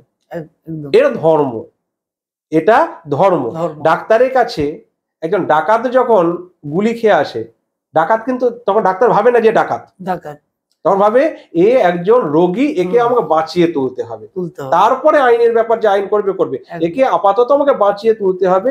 এটাই হলো ধর্ম। আসলে ধর্ম বলতে আমাদের একটা এমন কনসেপ্ট হয়ে গিয়েছে যে গলায় কাঠের মালা না পড়লে ধর্ম হবে না। আমি শিব ভক্ত, হ্যাঁ, অর্থাৎ আমি কেন পড়বো, এই তুলসী কাঠের মালা পড়বো? আরে একটা কথাই আছে যে অহম শৈব অহম শাক্ত বৈষ্ণব সৌর গানপত্য। হুম, হুম, শ্রীকৃষ্ণের বিশ্বরূপ যখন আমরা দেখছি, তা আমাদের কি মহাদেবকে দেখিনি, আচ্ছা ব্রহ্মাকে কে দেখিনি, আছে। অগ্নিকে কে দেখিনি, রুদ্রকে কে দেখিনি, কাকে দেখিনি? তার মধ্যে সুরসুর কাকে দেখিনি? অর্থাৎ তার বিশ্বরূপের মধ্যে জগৎ পরিব্যাপ্ত। সেই জন্য আমি তখন যখন আমি মহাদেবের আরাধনা করছি, আমি হরের আরাধনা করলে হরি তুষ্ট হন, হরিতুষ্ট হচ্ছে। হরির আরাধনা করলে হর তুষ্ট হন। হচ্ছে। আরে এর থেকে আলাদা কিছু করা সম্ভব না। না। কারণ আমাদের ধর্মজ্ঞান হয়েছে সিরিয়াল দেখেছি, হ্যাঁ, সিরিয়াল আর দেখা দিয়েই আমাদের ধর্মজ্ঞানটা আমাদের সীমাবদ্ধ হয়ে সনাতন গেছে। ধর্মের প্রতি ছোট থেকে বাবা মায়ের উচিত ছেলে মেয়েকে কিছু হলেও একটা সঠিক তথ্য দেওয়া উচিত, যাতে পরবর্তীতে সনাতন ধর্মের মাধ্যমে তারা অনেক কিছু শিক্ষা লাভ করতে পারে। ধর্ম মানে শুধু এখানে কোনো মানে কোনো একটা জাতিকে ছোট করা, যে আমি হিন্দু, ও মুসলিম, ও খ্রিস্টান, ও জৈন, এরকম কিন্তু না। আরে তুমি তো বিভিন্ন, মানে আমি তো বলি এগুলো ধর্মীয় সম্প্রদায়, হ্যাঁ, এগুলো ধর্মীয় সনাতন মানে ইউনিভার্সাল। একদম একজন সনাতনী হিন্দু, একজন সনাতনী মুসলিম, একজন সনাতনী বুদ্ধিস্ট। সনাতনী মানে মনুষ্যত্ব, হিউম্যানিটেরিয়ান। সনাতনী মানে যা সৃষ্টির আদিতে ছিল, যদি পৃথিবী ধ্বংস হয়ে যাবে, যা আছে সেটা সেটাই সনাতন। সনাতন। ধর্ম কি? ধৃধাতু থেকে ধারণা, কনসেপ্ট। আমি একটা বাইক চালাবো, আমার একটা কনসেপ্ট লাগবে তো। অবশ্যই। আমি বাইক চালাতে কিছুই জানি না, আমি বাইকের উপর চললাম, হ্যাঁ, আমি স্পিড দিলে আমি অ্যাক্সিডেন্ট করে দেবো, দুর্ঘটনা ঘটবে। আমার একটা যে কোন সেটা আমার ড্রাইভারের ধর্ম, হুম, সেটা আমার ড্রাইভারের ধর্ম। একজন ডাক্তার যখন অপারেশন করছেন, কারো হার্টের অপারেশন করবেন, নিশ্চয় তার পেটটা কাটবেন না, না না না, তো এটা তার ধর্ম। ধর্ম বলতে আমাদের একটা বাস্তবে কিছু, এখন সত্যি কথা বলতে ধর্ম হয়ে গিয়েছে কিছু বাঞ্চ অফ সুপারস্টিশন আর কিছু কোড অফ কন্ডাক্ট। এটা করো, হুম, এটা করো না, এটা করো। এটা খেতে হবে, এটা খেতে হবে না, এইটা খেলেই শিব তুষ্ট হবে, এটা খেলেই কৃষ্ণ তুষ্ট হবে। এরকম কোনো কথা নেই। তোমার যা আছে তুমি তার মাধ্যমেই ভগবানকে তুষ্ট করতে পারবে। আচ্ছা, পায়েস, হুম, পায়েস আর পিঠে পুলি দিন আমি যদি আমি যদি কৃষ্ণের পূজা না করি, কৃষ্ণ আমার ভক্তি নেবেন না? অবশ্যই নেবে। আমি কেক দিলে কৃষ্ণ খাবেন না? অবশ্যই নেবে। তিনি সব খাবেন। তাকে আমরা কি আমরা কিন্তু মানুষ হয়ে গেছে রসনাতৃপ্ত, ভগবান তো- আমরা আমাদের রসনা তৃপ্তির জন্য। হ্যাঁ, এবং লক্ষ্য করে দেখবো আরেকটা ভালো জিনিস আছে, সব দেবী পূজায় দেখবে বিশেষ করে পাঠা বলি। পাঠা বলি, ছাগল শিব পুজো বলি। কিন্তু পাঠা বলি নেই, না না, শিব পুজো কিন্তু দেখবো পাঠা বলি নেই। মানে আমরা যেগুলো শিবকে কালকে আমি দিয়ে দিচ্ছি, কাল আমার যেন দগ্ধ করে দেয়, আমরা ভেবে নিচ্ছি কি ওটা আমার প্রসাদ। ওটাকে আমি মদ্য দিয়ে দেবো মহাদেবকে, আমি গঞ্জিকা দিয়ে দেবো, চরস দিয়ে দেবো, হেরোইন দিয়ে দেবো, সবকিছু, যে কাল তুমি গ্রাস করে নাও, তোমার মধ্যে সবকিছু নিয়ে নাও, দিয়ে আমাকে মুক্ত করে দাও। আর মানুষ ভেবে বসলো উল্টোটা উল্টোটা উল্টোটা, যে তাকে দিয়ে আমি সেটা গ্রহণ করে নিলাম। তাহলে এবার অনেকে বলে যখন উল্টোটা, তো শিব গ্রহণ করেছেন, আমাকে প্রসাদ দিয়েছেন, তখন তাকে বলতে হবে তবে শিব তো একটু হলাহল খেয়েছিলেন, তুমি একটা ছোট একটু টেস্ট করে দেখো যে শিবের মতো তুমি পারো নাকি। শিব যেমন নিয়েছিলেন, তুমি একটু হলাহল একবার টেস্ট করে দেখো, তুমিও যদি পারো তারপর না হয় তুমিও গ্রহণ করো। আর আর যেটা বলছিলাম, যে আরো একটা জিনিস জানলাম, যে সনাতন ধর্ম তো কিছু কোড অফ কন্ডাক্ট মানে রূপকের সাহায্যে বোঝানো হয়। যেমন রাবণ বলতে আমরা ভাবি 10 মাথার লোক, এবার 10 মাথার কি একটা লোক হতে পারে? না, হতে পারে না। আসলে বোঝানো হচ্ছে 10 জনের বুদ্ধি সম্পন্ন একজন ব্যক্তি, যার 10 দিকের জ্ঞান সম্পন্ন একজন ব্যক্তি। আমরা সেটা বুঝলামই না, আমরা সেটা বুঝলামই না। আমরা হাস্য কৌতুক শুরু করলাম, 10 মাথার কি কোনো মানুষ হতে পারে? রূপক বুঝতে হবে, উপমা এখন সাহিত্য, তো সাহিত্য বুঝতে গেলে আমি রূপক বুঝবো না, উপমা বুঝবো না, একটা অকাট ব্রেন নিয়ে কি করে বোঝা সম্ভব? আমাকে তার গভীরে যেতে হবে। এবং এখানে বিভিন্ন জন বিভিন্ন ভাবে ব্যাখ্যা করছেন। গীতার অসংখ্য ব্যাখ্যা আছে, শঙ্করাচার্য ব্যাখ্যা করেছেন, পরবর্তীকালে অসংখ্য ব্যাখ্যা আছে, স্বামী শিবানন্দ ব্যাখ্যা করেছেন, ভক্তি বেদান্ত স্বামী প্রভুপাদ ব্যাখ্যা করেছেন, স্বামী রামসুখ দাস ব্যাখ্যা করেছেন। প্রত্যেকটা ব্যাখ্যা থেকেই আমি আজকে কালকে একজন নতুন ভাবে ব্যাখ্যা করতে পারেন। অবশ্যই। যেমন আমি আমার যে গীতার কালেকশন আছে, মোটামুটি আমি যেখানেই যাই গীতার ভাষ্যগুলো আমি নেই। আমি এমন এমন ভাষ্য এক একজন কিছু কিনেছি, তারা কিন্তু ধর্মজগতের সঙ্গে সেইভাবে যুক্ত নন। যেমন এর মধ্যে একজন পড়ছিলাম, তিনি একজন বিখ্যাত অর্থনীতিবিদ ছিলেন, তার আমি গীতা তিনি কিভাবে দেখছেন। আরেকটি গীতা আমি পড়ছিলাম, তিনি ব্যবসায়ী সংগঠনের প্রেসিডেন্ট, তার ব্যাখ্যা মানে এক একজনের ব্যাখ্যা এক এক রকম। এবার নিজের মধ্যে থেকে একরকম, কারণ লক্ষ্য করে দেখো, অর্জুন কিন্তু কোনো অবস্থা, এই শ্রীকৃষ্ণ কিন্তু কোনো অবস্থা অর্জুনকে বলছেন না এটা তুমি করো, এটা তোমাকে করতেই হবে, আমি তোমাকে এটাও বললাম এটাও বললাম, নিজে তুমি জ্ঞান করো। তিনি এক ভালো টিচার, কোনটা করলে তোমার ক্ষেত্রে ভালো ভালো এবং অন্যের ক্ষেত্রেও ভালো ভালো হবে বারবার করে। এখানে কি ব্যাপারটা হলো, শ্রীমদ ভগবদ গীতা হলো একজন টিচার এবং স্টুডেন্টের মধ্যে একটা কনভারসেশন, যেটা করলে তোমার কি ক্ষতি হবে দেখো, এটা করলে তোমার কি ভালো হবে। এবং শেষ পর্যন্ত যখন বুঝতে পারছে না অর্জুন, তখন আমরা কি করি, প্র্যাকটিক্যাল দেখাই, প্র্যাকটিক্যাল করে দেখাই, দেখো এরভাবে অক্সিজেন তৈরি হচ্ছে, এরকম ভাবে হাইড্রোজেন গ্যাস তৈরি হচ্ছে। তখন শ্রীকৃষ্ণ তার বিশ্বরূপ দেখাচ্ছেন, যে বিশ্বরূপ দিয়ে দেখিয়ে বলছেন যে জগৎ সংসারের সবকিছুই আমাতে সমাহিত, এমনকি তুমিও আমারতেই আসবে, আমার থেকে তুমি সৃষ্টি হবে, আবার আমার মধ্যেই তুমি তোমার বিনাশ ঘটবে। এই যে মানে কাল রূপে তিনি গ্রহণ করছেন। আরো একটা জিনিস, এই যে আমরা শিবকে এই সময় দেখি, আর একটা সবচেয়ে বেশি দেখি কালী পূজার সময়। কালীর পায়ের তলে শিব, কিন্তু এখানে কিন্তু ব্যাখ্যাটা হবে কালীর পায়ের তলে থাকে সব, কালীর পায়ের স্পর্শে সব শিবত্ব প্রাপ্ত হচ্ছে। আমাদের মধ্যে যে সব মানে মৃত মানুষটা আছে, সেটাও যেন শিবে পরিণত, সেও যেন শিবত্ব প্রাপ্ত হয়, শিবত্ব যেন প্রাপ্ত হয়ে ওঠে। এবং এই যে বলি আমরা পূজা মানে কি, পুনঃ জাগরণ, যে তুমি কে, তুমি কে। আমরা যখন বলি যে আমার নাম পার্থ চক্রবর্তী, তো পার্থ চক্রবর্তী নামটা কি আমার অনাদি অনন্তকাল ছিল? কেউ একজন নাম দিয়েছে, অবশ্যই আবার মুছে যাবে। এটা আমার হাত, আমার জামা, এগুলো আমার চুল, আমার মাথা, তাও আমিটা কে? আমি তো বলছি আমার হাত, আমার নাম, আমিটা কে? এটা একটা বড় প্রশ্ন। যেমন একবার একজনের সঙ্গে আলোচনা হয়েছিল, বলছে তো ভগবানকে দেখা যায় না, ভগবানকে ছবি আঁকা যায় না, ভগবানকে বলছে ওটা দুর্গার একজন কেউ ছবি এঁকেছে। আমরা কেন ভগবান ছবি আঁকা যাবে না? আমার 1 সেকেন্ড লাগবে ভগবানের ছবি আঁকতে, ঈশ্বরের ছবি আঁকতে আমি 1 সেকেন্ড সময় নেবো। বলছে 1 সেকেন্ডে কিভাবে ছবি আঁকবে? আমি একটা ইনফিনিটি এঁকে দিলাম। তার জন্যই তো আমাদের সনাতন ধর্মে আমরা গাছকে পুজো করে এসেছি, আমরা হচ্ছে যে কোনো পাহাড়কে পুজো করে এসেছি, নদীকে পুজো করে এসেছি, যেরকম জনি যেটা বলে সেটাকে আমরা লিঙ্গকে পুজো করে, মানে কি আমাদের অরিজিন, সৃষ্টি, যেখান থেকে আমাদের সৃষ্টি হচ্ছে, এখনো তো করছে। এবং সবচেয়ে বড় জিনিস, কিছুদিন আগে একজন, তুমি যদি মানে হরিদ্বার এবং বানারসে যাও, সেখানকার গঙ্গা আরতি হচ্ছে মানে ফেমাস, অপূর্ব সুন্দর, যেটা দেখার জন্য বিদেশ থেকে মানে প্রচুর পরিমাণে পর্যটকরা আমাদের দেশে কিন্তু আসছে। তাহলে গঙ্গা নদীকে আমরা এখনো এখনো পুজো করছি, বিল্ল বৃক্ষ পুজো করছি। এবং প্রাণী জগতের মধ্যে লক্ষ্য করে দেখো, যেটা সবচেয়ে মানুষ ঘৃণা করে, শুকর, বরাহ অবতার রূপে পূজা করছে। মানে ভগবান বলছে যে মমই বংশ জীবলোকে, আমার অংশ প্রতিটা জীবের মধ্যে বর্তমান। আবার হচ্ছে কাল ভৈরব, কাল ভৈরবের হচ্ছে কুকুর। এবার এই যে তুমি বলে না যে কিছু মানুষ আছে শ্মশানে রাত কাটাচ্ছে, মৃত মানুষ, সব অঘরী, এটা হলো তমগুণের সাধনা। আমি যেমন সত্য মানে কি? সত্য মানে প্রাচুর্য নেই, ঠাকুর রামকৃষ্ণের সাধনা। কোনো প্রাচুর্য নেই, মহাপ্রভুর সাধনা, সত্যগুণের সাধনা। সত্য মানে ওই নিভৃতে করে যাচ্ছে। রামপ্রসাদ সেন বলছেন যে মন রে এত ভাবনা কেন, একবার কালী বলে বর্ষের ধ্যানে, জাঁকজমকে করলে পূজা, অহংকার হয় মনে মনে। এটাও সত্যগুণ। রজগুণ কি? বড় সড়ো বিশাল বড় প্যান্ডেল, বিশাল প্যান্ডেল হবে, বিশাল লাইট হবে, বিশাল জাঁকজমক হবে, ফার্স্ট হতেই হবে। সেখানে দেখো শ্রদ্ধা ভক্তিটা একটু কম আছে। রজতে মানে কি? প্রাচুর্য আছে, লোক দেখানো পড়ে, মানে আমাদের রাজসিকতা ভাব। আর তমগুণটা হলো আমি জানবো না, ঘৃণা এবং চার্বাকপন্থী। কিছুটা চার্বাকপন্থী কাকে বলে? চার্বাক দর্শন একটা এমন দর্শন, নাস্তিক্যবাদী দর্শন। এই দর্শনে কি করছে? সেখানে বলছে যে কোন পাপ বোধ নেই, মানে তাদের কাছে যৌনতা যেমন নিয়ে সবকিছু মধ্যে কোনো পাপ বোধ নেই। পশুর জীবনও একটা কিন্তু দেখবে লক্ষ্য করে পাপ বোধ আছে। তুমি লক্ষ্য করে দেখবে পশুর জীবনেও তুমি বাস্তবে দেখবে পাপ বোধ আছে।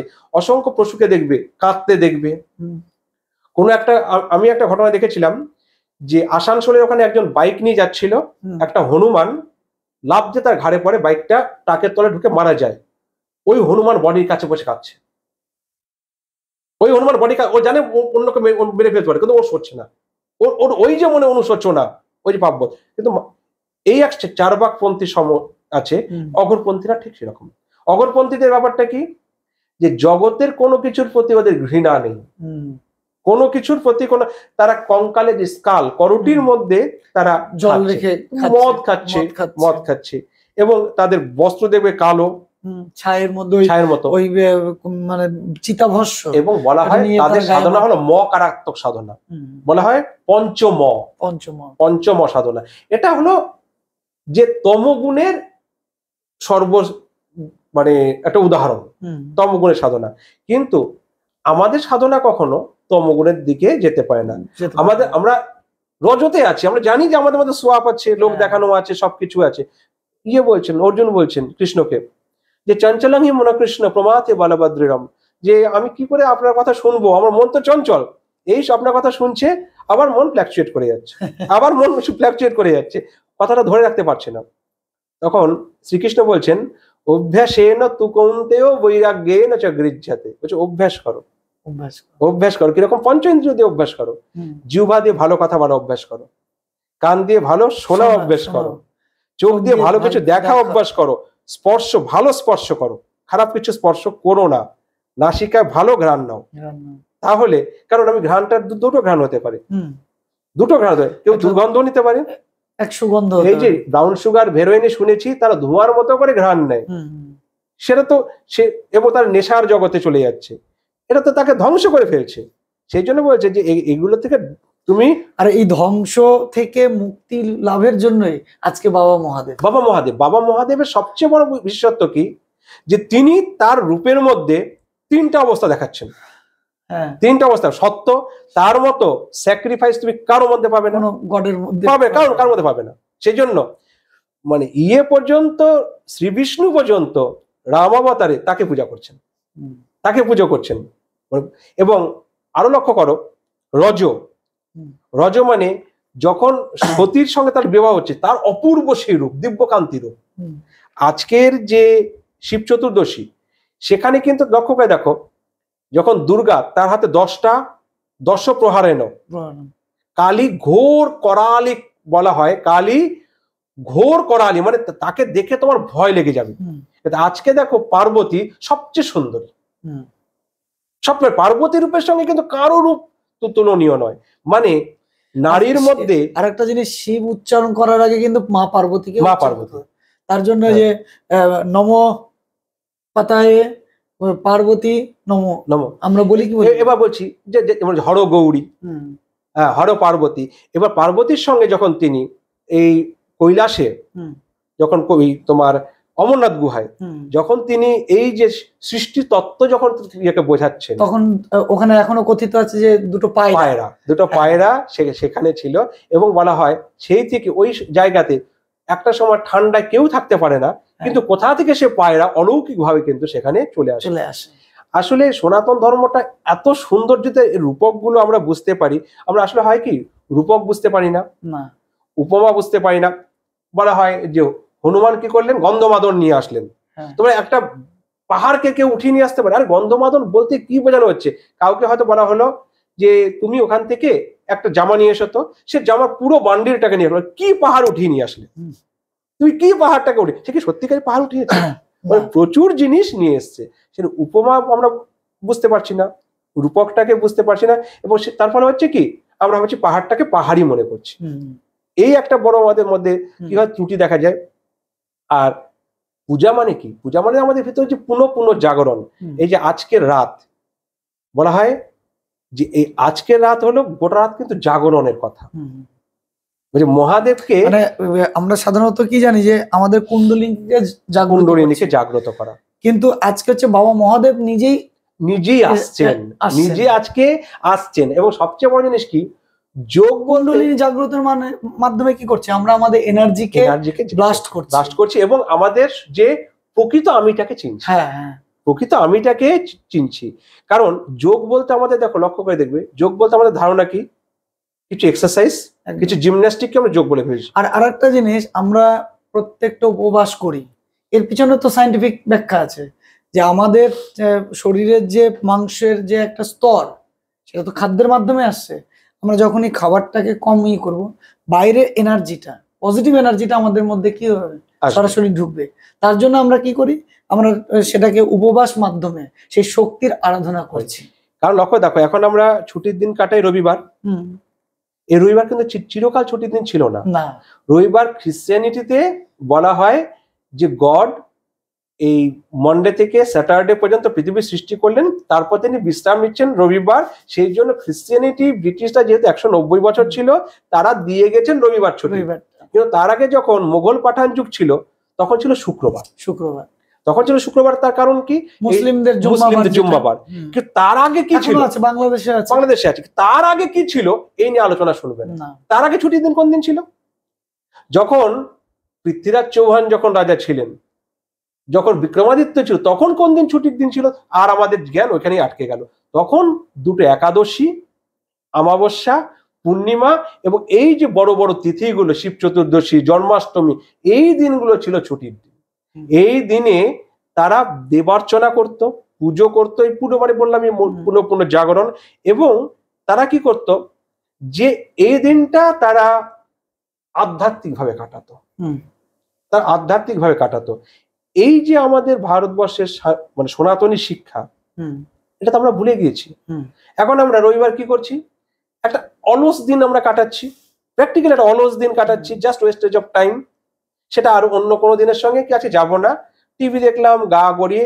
এটা কিন্তু আমাদের কর্ম উদ্দীপনা কোনোভাবেই বৃদ্ধি করে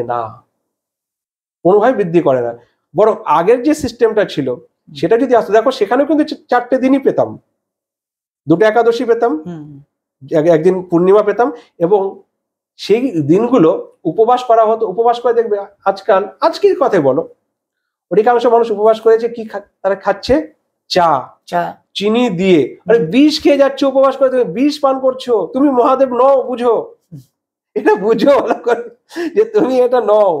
আজকে বলা আছে যে তারা কি খাবে, ডাবের জল খাবে, শুধুমাত্র ডাবের জল। আমি যেরকম ডাবের জল খেয়েছিলাম, শুধুমাত্র ডাবের জল খাবে, আর অন্য কিচ্ছু খাবে না, বাইরের জল পর্যন্ত খাবে না। কারণ এটা এতটা সাইন্টিফিক, তোমার সোডিয়াম পটাশিয়ামের শরীরে যে ইমব্যালেন্স, ও ব্যালেন্স করে দেবে। 7 দিনে যদি একদিন করতে পারো, তোমার শরীরকে ব্যালেন্স করে দেবে। এবং একটা দিন তুমি যখন আধ্যাত্মিকতা কাটছো, মানে ম্যাটেরিয়ালিস্টিক ডিজায়ার থেকে তুমি সরে যাচ্ছ, মানে তোমার আমাদের টেনশনটাকে তো নষ্ট করলো, একদম নষ্ট করছে। মানে এই যে সুন্দর সিস্টেম গুলো ছিল, আস্তে আস্তে হয়েছে কি আমরা এই সিস্টেম গুলো থেকে সরে যেতে যেতে, সেই জন্য আজকে বিশেষ করে এই শিব চতুর্দশী আমাদেরকে এমন একটি সুন্দর শিক্ষা দিয়ে যায় যে আমরা মহাদেবকে চিনতে পারি, অনুভব করতে পারি, একদম। তাই তো? সেই জন্য আমরা মহাদেবের কে প্রণাম জানাই। আপনারাও আমাদের সঙ্গে থাকুন, অবশ্যই কমেন্টে মন্তব্য করুন। আর আপনারা এরকম সহযোগিতা থাকলে আপনাদের, আগামীতে আমরা এরকম আরো বিভিন্ন রকমের বিষয় নিয়ে আলোচনা করব। আর যাই হোক, ভিডিওটা দেখবেন, যদি ভালো লেগে থাকে। আর আপনাদের অবশ্যই অঞ্চলের কোন শিব মন্দিরে আপনি গিয়েছেন সেখানেও আমরা যাওয়ার চেষ্টা করব। কারণ ব্যক্তিগতভাবে ওই ম্যাটেরিয়ালিস্টিক শুধু ওই বিল্ডিং এর পাহাড় দেখার আমার কোনো ইচ্ছা নেই, কোনোদিন ছিলও না, না। নেই। সনাতনী সংস্কৃতিতে মহাদেবের মন্দির, শিলা বা ওইখানকার কোনো কাহিনী যদি আপনার জানা থাকে অবশ্যই জানাবেন। এবং কমেন্টে সবাইকে একটি বিনম্র প্রার্থনা, আজকের দিনে অবশ্যই লিখবেন ওম নমঃ শিবায়, ওম নমঃ শিবায়, ওম নমঃ শিবায়।